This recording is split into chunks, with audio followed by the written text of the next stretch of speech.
Welcome back, my friends, to the sweet spot where IT leaders share their insights with other leaders and others that want to lead. My name is Carlos Vargas, and as in every week, I have my two co-hosts, Howard Holton and Paul Lewis. Hey guys. Hey there. Hey Carlos, happy Black Friday. Happy Black Friday. And we have a special guest today.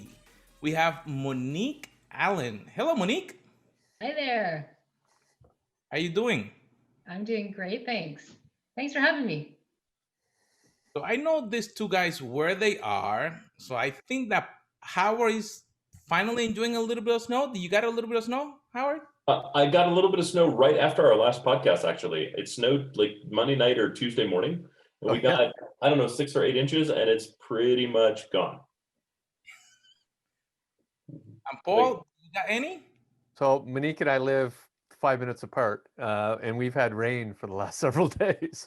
We had this big bunch of snow that we talked about last pod, and then mine's all gone here, but it was just rain the entire time. All gone here, but there was 2 feet of it on Sunday night, Monday morning. So there was a lot. Yep, and my dog submarines the vast majority of that, even through the walks. We did a 45-minute walk of him coming back with entirely snow through his entire body. He might as well just had a bath. So we're honored that you're here with us, Monique. So give us a little bit for our audience, a little bit of your background, your experience. Where in the world are you? I know that a lot of people know where Paul is, but they're probably not connected. So tell us a little bit where you are and a little bit of what you do on a day-to-day. So I am in the world. I'm in a little town called Georgetown, Ontario, which is about an hour outside to the west of Toronto, northwest of Toronto, where, as we sort of say here, we're just above Highway 7. And that's meaningful for our listeners in the region to know it's like a whole other climate. We get 2 feet of snow when in Toronto they, only get 6 inches or maybe even less than that. True.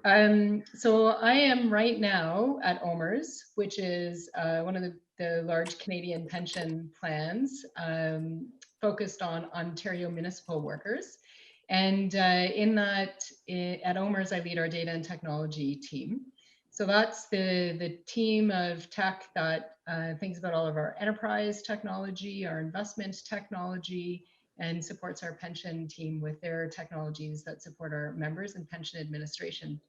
But before that, I worked at a couple other companies, some of them small, some Canadian companies, some of them larger. So I started my career at Procter & Gamble in tech and then moved to HP from there and held some global roles where I had teams of people that I interacted with all over the place, and then some smaller Canadian focused roles after that. And I'd like to add that Monique lives in the only valley in hundreds of miles in our general area. And of course, once the polar ice melts, it'll be just like when the dam breaks in Evan Almighty, right? It'll all come in and Monique's whole town will be underwater. That's the assumption going forward. I call it 10 years from now. I'm not sure that I'm liking that outlook from you, Paul, but I one you're really wrong about. Well, I'm up on the escarpment, so I'll be looking down upon everybody in the valley.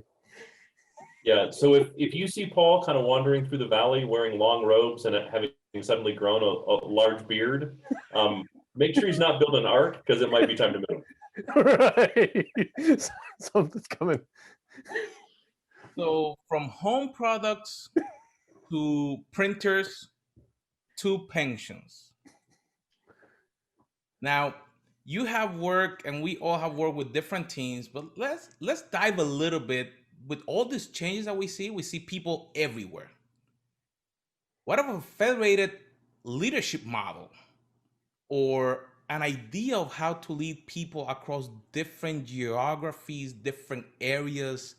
What have you seen that have been happening across your career, changes? The floor is yours. So, I mean, the thing that knits all of those together is technology, obviously, right? So it's been in those companies I've been in tech roles.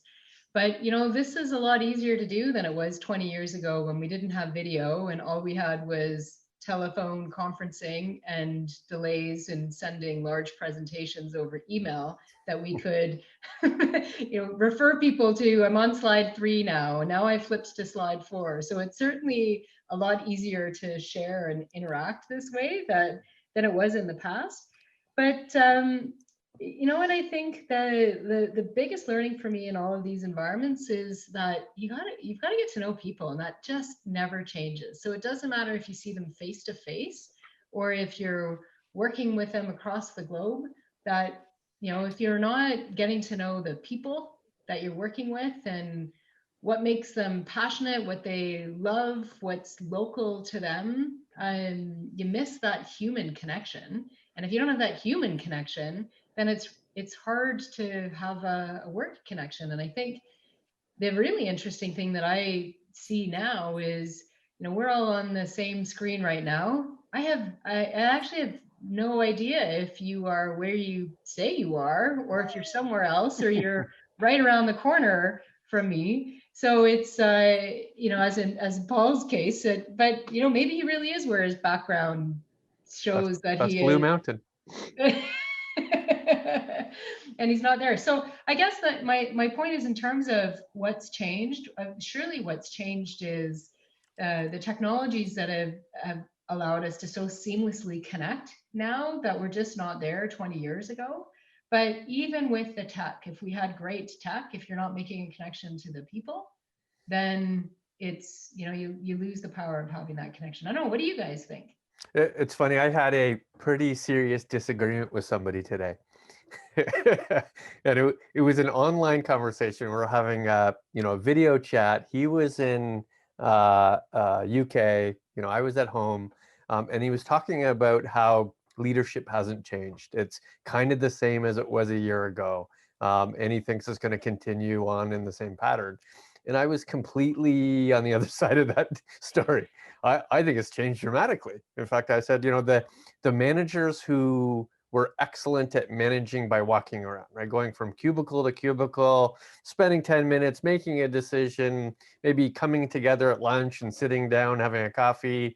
That is very, very different than this technology that's in front of us. Technology isn't great in that we can see each other and work together, communicate. Much more difficult to create. Much more difficult to create some sort of personal experience, right? I can't shake your hand. I can't get in within 2 feet of you. We can't whisper, right? We can't make fun of the guy beside you. Like, none of that's true when we have this formality of technology in many ways. We kind of think that we should get dressed and we should do our hair. All of these things are true, and therefore the personal relationships aren't as, aren't as deep as they used to be, and therefore leading people has changed dramatically too. Maybe potentially even we have less respect or less, a personal impact when we have this technology between us. Like, Howard, what do you think? Technology is super sterile no matter what we do. Yeah. Right. And so I think it's more than just we can't be within 2 feet, we can't touch. It's the sterility of having to be here, right? A one-on-one should be as casual as we can make it, so that the words are what carries the impact, not the visual. And I think one of the challenges with technology is it's never going to be kind of a casual conversation. Hey, let's have a one-on-one. Oh crap, what did I do? Right. Right. And while that kind of exists, it's really hard to be casual when there's no casual opening to a technology-based conversation, right? It's just bing, the lights are on. We're all live. Yay. I hope this is going to go well. Yeah, there's Versus, no running into each other. There's no hallway conversations. Right.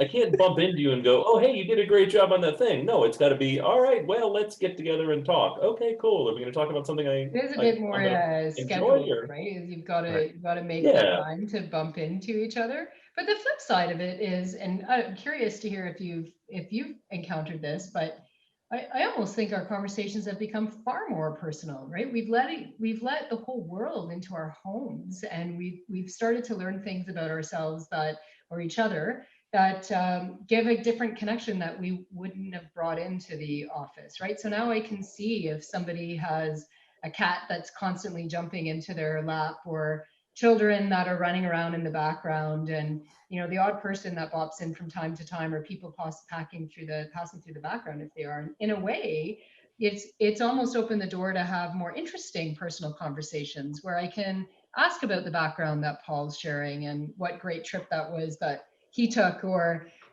what art is on the back of somebody's wall if they're sharing that and what they're interested in. So in a way, it almost opens the door to have a more personal conversation that was hard to have in the office. I think it gives you more prompts to the personality of the person, right?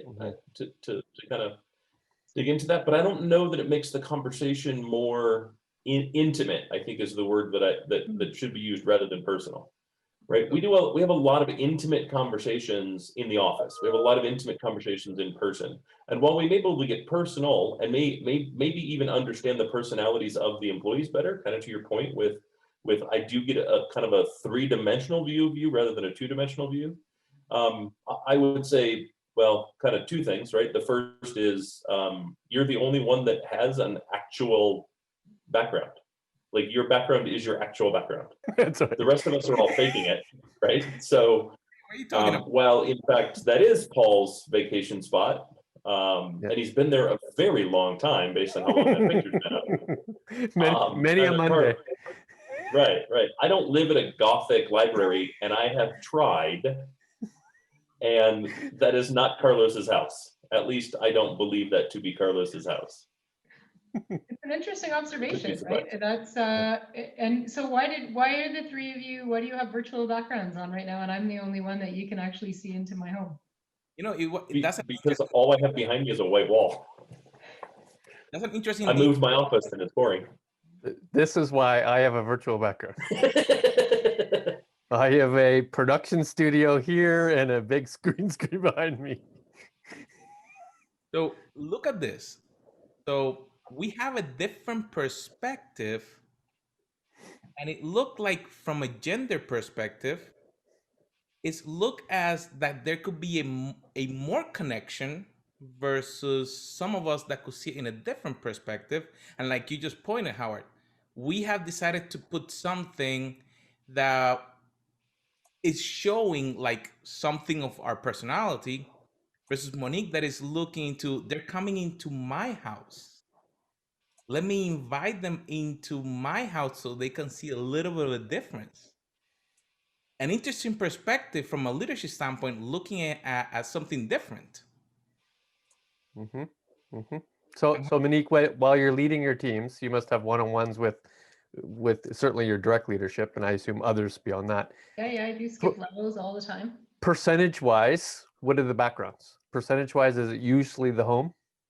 Yeah, I think we're probably 75-25, I'd say, in terms of home versus backgrounds.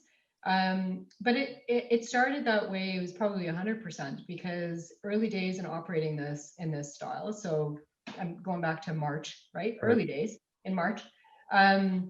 We didn't have a consistent set of tools that had great backgrounds. So it was one of the choices that we made at OMERS was to invite everybody to use video. And so by default, we all just turned our videos on and used the opportunity to ensure that we were connecting. And then over time, different features, I mean, sure, there was always backgrounds that we could put, but we actually did use it. I was being a bit, quite purposeful in saying, and using that as an example is, it did give us the opportunity to make sure that we could stay connected to people when we knew we weren't going to be back in the office for a while. And my point was that in sharing that and having the conversation started, you're right, it's maybe not as intimate, but it's a great place that you can start a conversation and feel now that you have as the conversation ensues, that it becomes a bit more personal and intimate because you've started with something that was about them. So now if you take that all, take it back to where we started the conversation and working in a federated model, working effectively when you have global teams, is if it is just transactional, it doesn't feel great. But if it feels like you're interacting with someone who's interested in you and you're doing interesting work together, then that's a game changer. Now, that said, that's the conversation starter.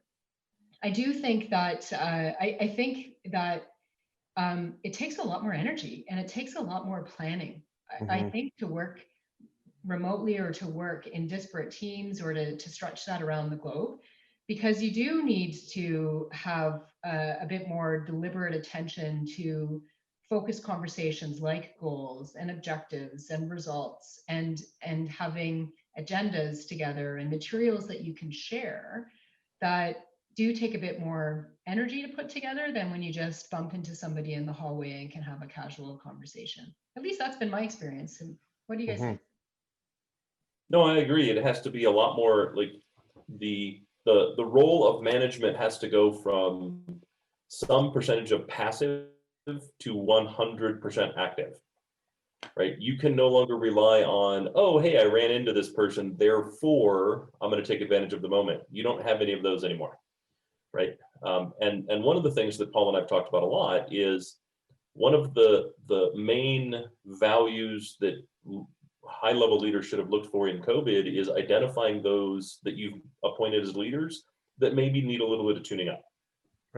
Right? Maybe need a little bit more extra mentoring, a little bit of extra help, because the dynamics of the job have changed. And it's really, it's one thing to be an individual contributor and go, I'm simply contributing from a new location with a new kind of desk layout.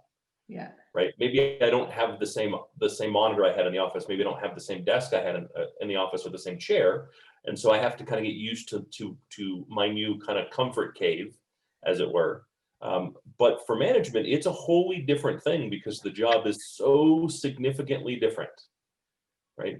Humans are really, really good at kind of, the passive components of interaction. We're really, really poor at the active pieces of it. It's not how humans were designed, right? We're designed, we've evolved from living in tribes where everybody you knew, you saw. And if you didn't see them, you questioned why you didn't see them. Right.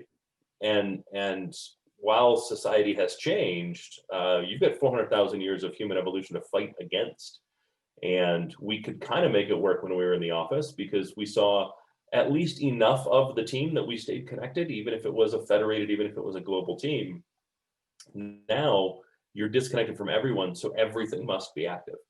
And you don't even get the passive reminders, right? You don't What do even you get think the challenges are going to be, right? And we think forward 3 months, 6 months, 12 months, and now we have, a whole world population that's used to working in a different work style. And some of us are going to start to return to the office at different paces than others. And we're going to go from sort of this grand leveler of having this work style where we're all virtual, we're all remote, to mixed work styles in that hybrid sense where some people are going to be able to see each other and have that dynamic and interact with others that are not there. What do you think is going to work in that or be challenging that we need to think about as leaders and equipping our workforce to be able to work in that new hybrid way? And when, do you think it's ever going to go away? Do you think that we've created a new norm that we'll gravitate to more than we did before? It's absolutely a new norm. Absolutely will be mixed. In fact, some industries will be 80-20, some will be 20-80, right? And there are certainly different parts of the world. Eastern Hemisphere and Western Hemisphere will have different mixes. In fact, I have a lot of productivity conversations between those hemispheres where Eastern Hemisphere, especially like in India, are upset in many ways that most of the people are working at home, and they want people to come back to the office because they believe that productivity is being negatively impacted, versus the Western Hemisphere actually sees it as an opposite, right? There's positive in value both in reduction of office space, and therefore I'm freeing up money, and my talent pool is growing to be beyond the city to which I have an office in, right? So you're seeing this imbalance even sort of culturally. And I think if I were to narrow it down to something really simple, like in an office, the leadership style of having an open door policy simply can't exist. That passive, as Howard was going to describe it, style can't exist. You can't be a passive leader in a world where a good portion of your communication looks like this. You can't just be online at all times and have it over here and hope somebody comes into the office and talks to you. It's almost impossible to lead like that. Therefore, you have to be far more active than when you need to, insisting on one-on-ones, showing up on time on those one-on-ones, right? These are very important, because I'm going to perceive every minute that you're not there as something that I'm doing wrong as the mentee versus the mentor, right? I'm going to take everything personal. Every minute will be a personal impact to me, and I've got to think about how that's going to be interacting. Now, Howard, and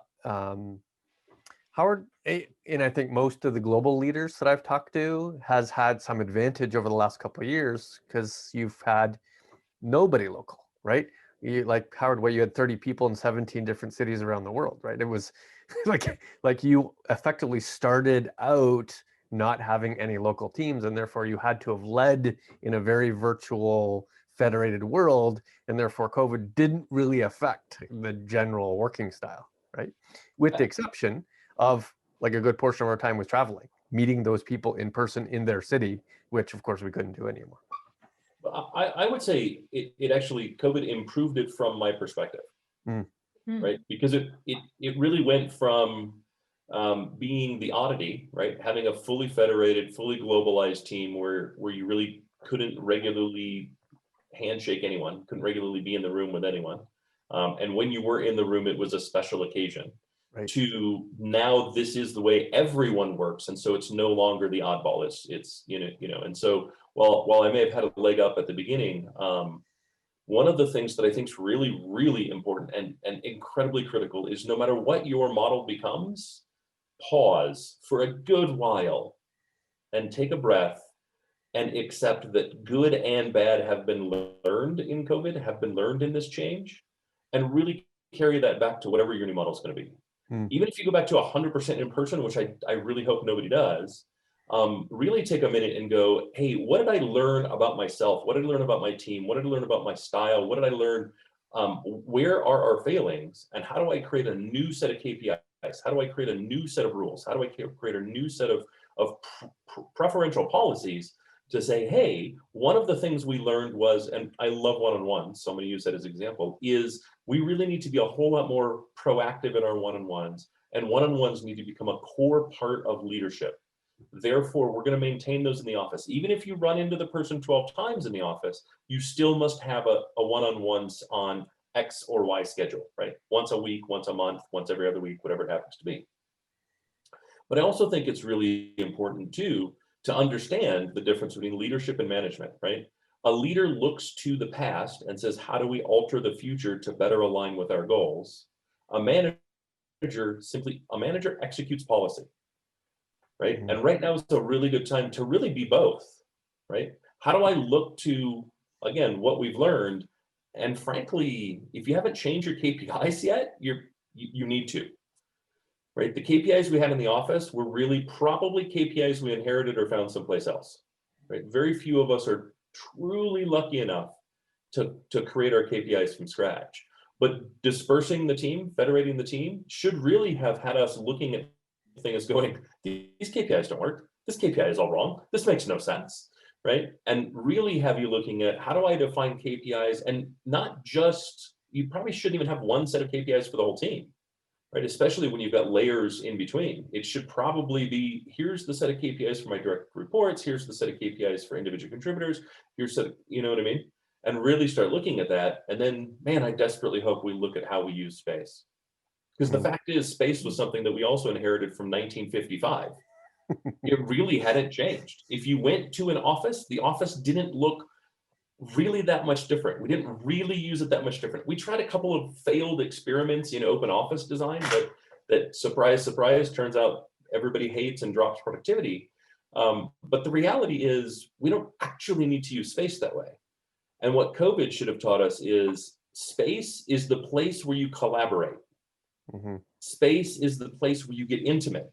So if all we're really going to do is divide ourselves into a bunch of cubicles, stay home. Right. So can we then say, let's figure out how collaboration ideally should work, and ensure that we've got those things set for maybe 1 or 2 days a week rather than 5 days a week, right? Can we then get the best of both worlds? Because I think the possibility is right there, right? Can we say, hey, these teams come in Tuesday, Wednesday, we schedule for no more than 30% or 50% of the day having meetings so that they can collaborate amongst themselves, right? So you can get kind of these impromptu stand-ups between people. And the rest of the time go home and we'll bring another team in for 2 days. Then we'll bring another team in, you know what I mean? And we can kind of overlap without even having to put a whole lot of effort into it. We could have the exact same number of people in the office at a half or a third of the space. And you know what? I hear mostly, positive stories of this federated leadership or federated working style, but I haven't heard, rarely, if any of the more challenging aspects of leadership. So how has been providing and giving feedback, either positive or critical?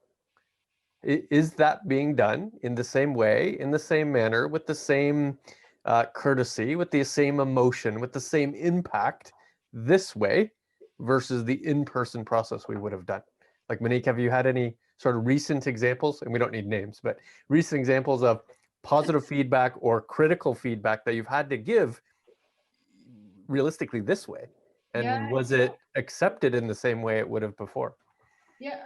Well, so I'm gonna say yes, and part of it is based on my own leadership style, right? So I started this sharing with you my early days at Procter & Gamble and HP. I was in the same situation where I led a team out of Toronto that didn't exist here, right? It was around the world. It was in Costa Rica and the Philippines and in the US, and I didn't have a single employee in the same region or the same city that I was in.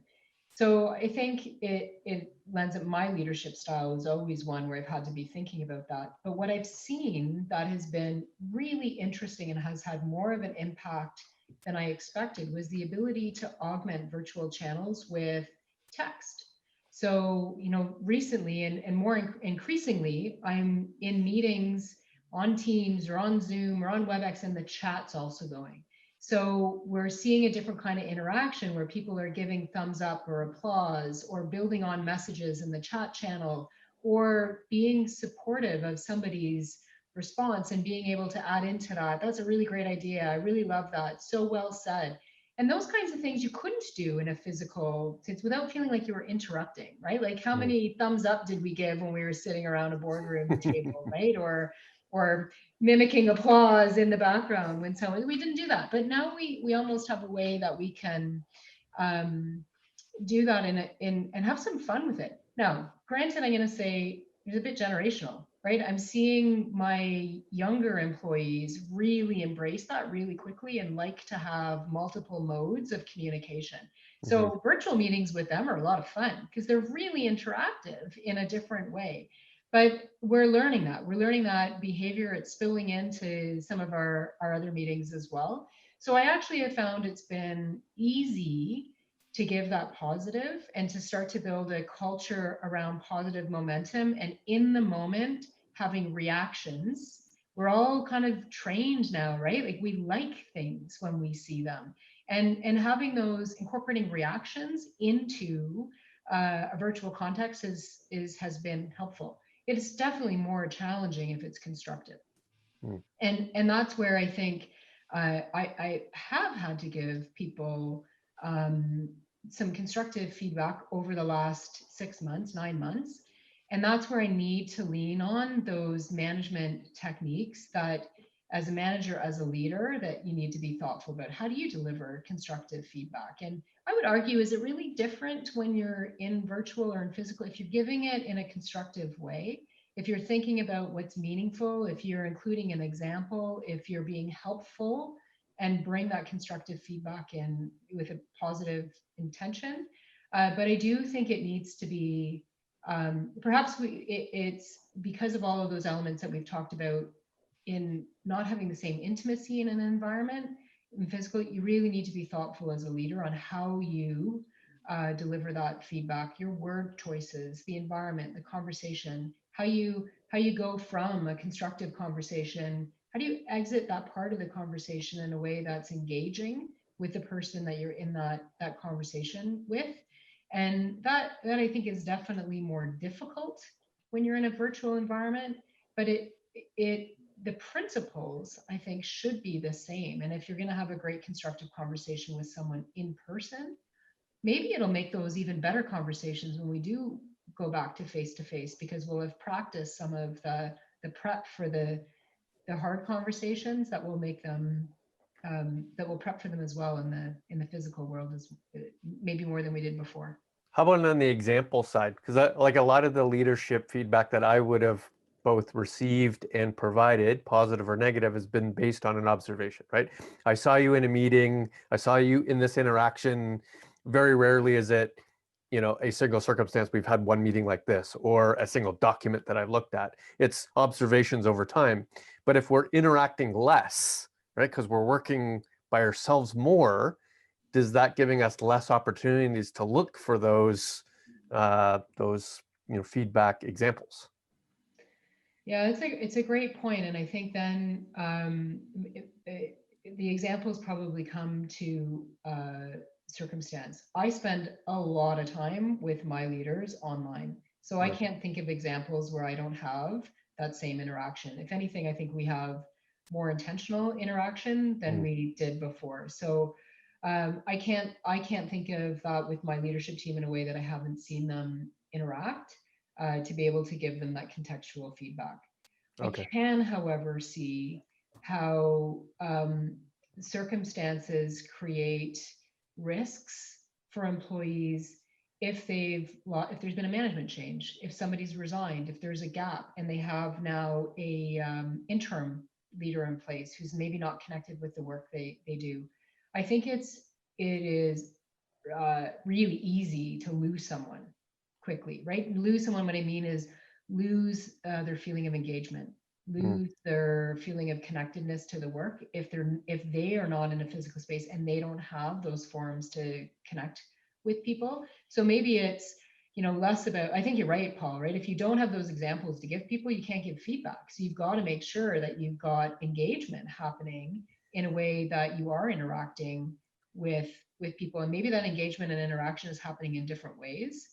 But without that context, you don't have the example either in positive feedback or in a constructive scenario. Well, Howard, it's probably doubly more so for you, because a good portion of your team is presenting to clients, right? Presenting externally outside of an internal operational conversation. And therefore now you have not only less examples, probably no examples of actually seeing them do what they do best. So how do you provide that feedback? It's really, really difficult. Yeah. What I try to do is get them to present to me. Right? I heard you did this thing. It sounds really interesting. Would you mind presenting it? I'd love to see it. Can you send over the deck? Can you present it? Can we talk through it? What are the things that you found compelling? What are the triggers in the conversation that you found, right? Try to be thoughtful in the questions and elicit an equally thoughtful response. And oftentimes if it doesn't work the first time or the second time, by the third time, they start to expect it and then look for, how do I ensure I have that answer? Which means I have to be a more thoughtful listener. I have to have a thoughtful example. I have to think through this a little bit more. But all in all, I find the less in person, the harder it is to be a mentor, the harder it is to be a leader, right? One of the most critical things about giving constructive feedback is not what happens in the feedback period, right? If we have a meeting and it's a one-on-one and I give you some constructive feedback, I can see how you take it there, but once you leave my office, right, when we were in person, I can also then see how your demeanor changes throughout the rest of the day in the office, throughout the next day in the office. And I don't have the ability to do that this way. And at least if you were in a different office from me, I might get feedback from somebody else. Hey, so-and-so is kind of bummed out today. Do you have any idea why they're bummed out? You might want to reach out, right? I don't have that ability. No one's wife has ever called me and said, hey, so-and-so's bummed out. Do you mind talking to him? That's right. You know what I mean? The 17-year-old calls you up. Right. And that assumes they have a spouse or children. I'm really looking forward to someone's dog calling me that. That's going to be my favorite. But yeah.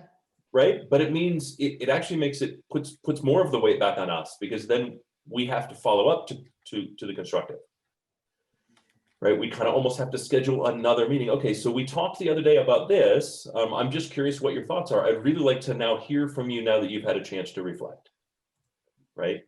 Did you understand? Do you agree? Do you disagree? Was I off base? Did I miss some piece of nuance? Did I miss some piece of context, right? How do we want to phrase this moving forward?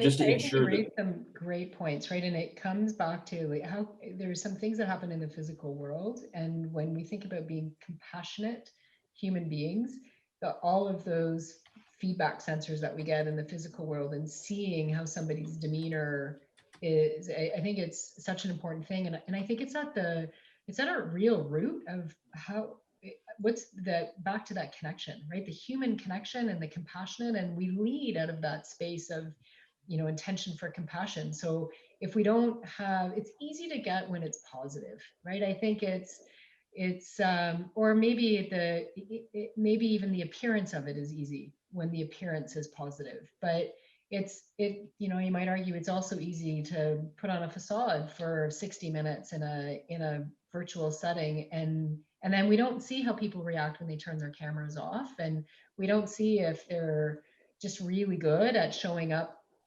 for that brief period of time, but we don't then see how what their energy levels look like for the rest of the day. And I think that's concerning. We talked about, I use the example of what about an individual contributor who has an interim leader, but what about in the scenario you were saying, Howard, somebody who lives on their own right now, who doesn't have that support system. It's not just about their spouse calling to give us feedback, but they don't have that, that support network that's physically with them either.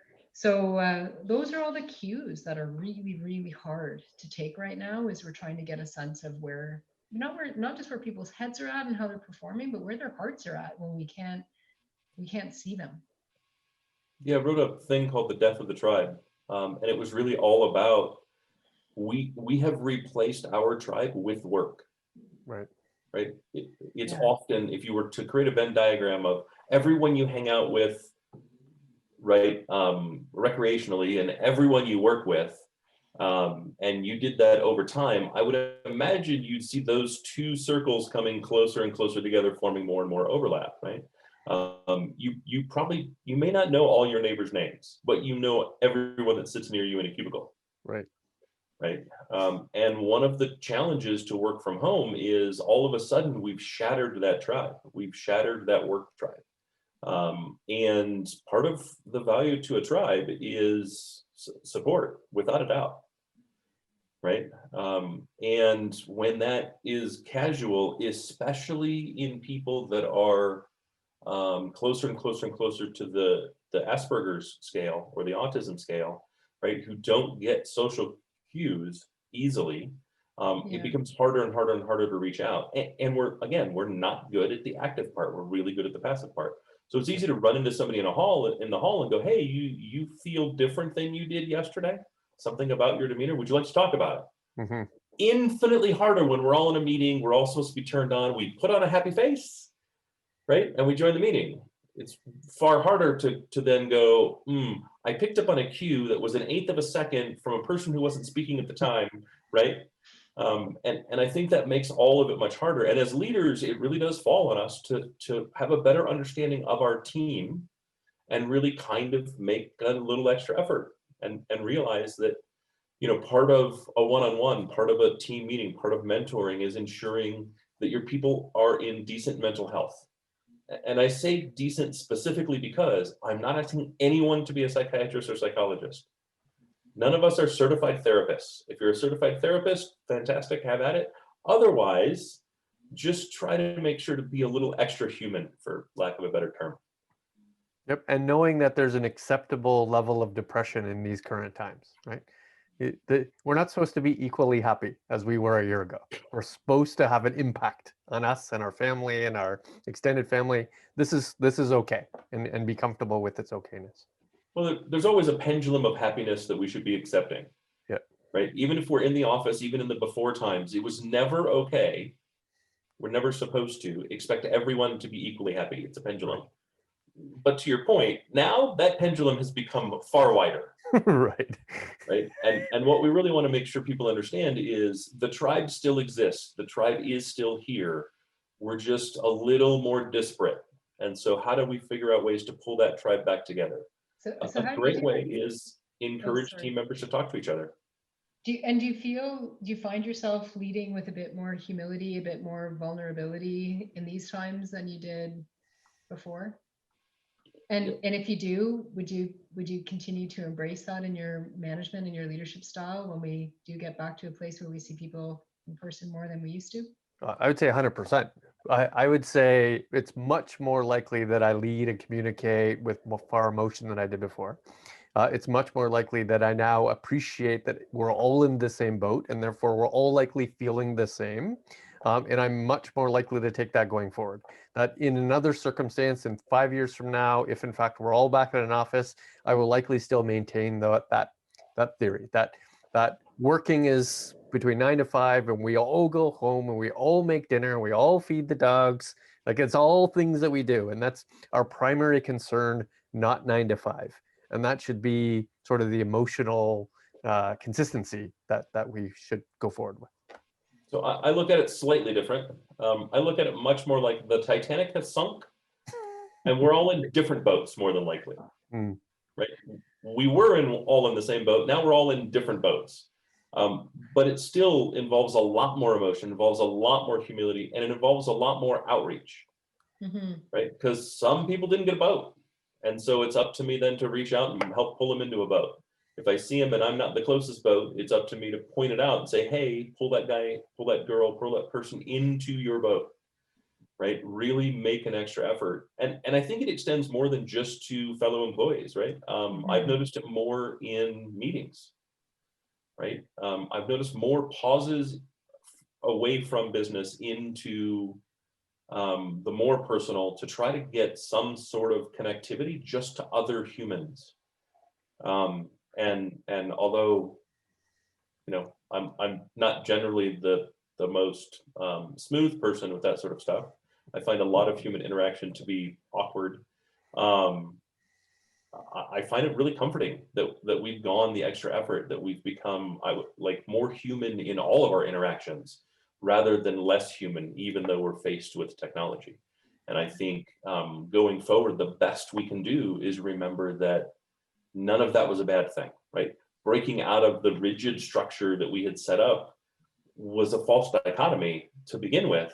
And breaking out of it didn't cost us anything. Rather, it made us better. It made us more, not less. And so if we can maintain that moving forward, regardless of how the relationships, regardless of how the physicality changes, I think we're in a much better situation.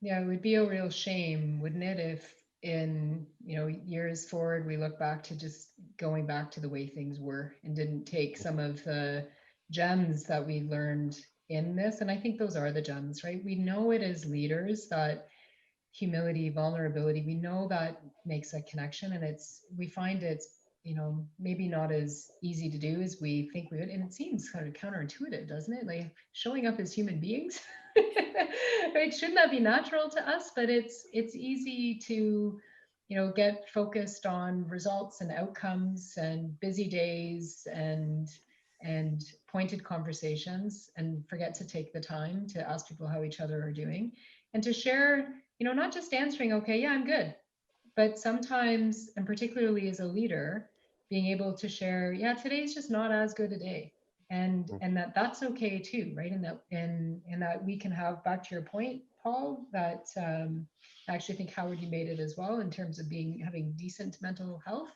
that it is not just about sharing all of the ups, it's also being able to be a bit vulnerable when times are a bit more difficult, and demonstrating that we can get through those too, or that those are the times we need to lean on people. Everybody wants to be needed and valued, right? And that kind of does go back to some of the management 101 and leadership 101, is that people enjoy contributing and showing value, and they particularly enjoy it when they feel needed.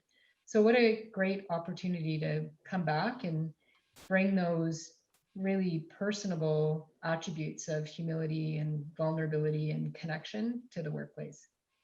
It's also important to really remember we're a team, all of us, right? So it's not just it's up to the leader to lead. It's not up to the leader to shoulder everything. Right. Remember that you're part of a team. Talk to the whole team and make sure that we're all on the same page, because the leader can't be the only one reaching out. The leader can't be the only one shouldering the good news and bad news, right? And do everything you can to set up as many of those active communication channels as possible so your team members start talking to each other, right? That's it. I love it. I love it. Carlos. So, Monique, if you have one opportunity to get to someone that is listening, that is saying, oh, this is good, and you could be doing a one-on-one with them to help them so they can move their team forward, what will be those last thoughts that you would like them to get from today's podcast? Oh, geez. You know what? We've talked about so many good things in this. And I think the one thing I think I would say is bring it back to make that connection that you have as real as you can make it. And for whatever that means to you, what's the common connection you have? What's the interest that you have in what is going on with that person on that day, in the moment? But ask the questions and engage in that conversation. I truly believe that when we make that connection, then it makes all of the other conversations that we're going to have with somebody feel more real and feel more connected. Well, so my friends, there you have it. We have talked about how the different dimensions of communication, the influence, our planning, how things have changed, but at the same time, how, if we go back, we can apply some of those changes so we can continue to be better leaders. So as always, make sure that you share this podcast, subscribe if you're listening on our audio podcast or on our video podcast, and make sure to be listening to what we're coming out and bringing on our next episodes. My friends, we'll see you on our next episode.